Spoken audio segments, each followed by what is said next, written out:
আমার বাসা সাভার। সাভার যাবে? হ্যাঁ, ঠাকুরটা চেনেন? আমার তো চিনবো না মানে? আমি ওখানে গিয়েছিলাম। তাই না? কি করছে? বিয়ে করছে? হ্যাঁ, গরম হয়েছে। হাতিটা সরম দিয়ে গেছে। দুইটা বিয়ে করো। দুইটা বিয়ে করো। আর দুইটা কে চালাইতে পারে না? আবার দুইটা কেমনে চালাই না? আমি কয়টা চালাও? আমি 5টা চালাই। তাহলে আমি 10টা চালাও। তুমি পারবে না তো আমার লগে। কেন? তোমার তো আগে তুমি আমার কাছে হার মেনে গেছো, আর তুমি কেমনে পারবা? তাহলে কি আর জিততে হয় সেটা বুদ্ধি জানিয়ে দাও। হ্যাঁ, কিভাবে জিতবো সেটা বুদ্ধি জানিয়ে আগে বুদ্ধি, আগে কাজ করো, ঠিক মতন টাকা কামাও, তারপরে বিয়ে করো। তাহলে ঠিক বলেছো। হ্যাঁ ঠিক বলছো। এটা না হইলে আজকালকার পুতুল পুতুলও কিনা যায় না।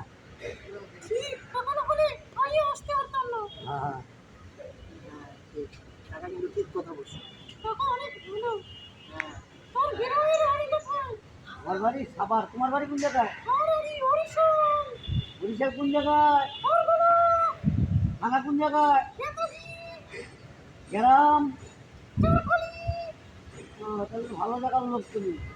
হ্যাঁ খালি পান খাওয়ার দেশের লোক। যেখানে অল্পে উঠতাম না। হ্যাঁ।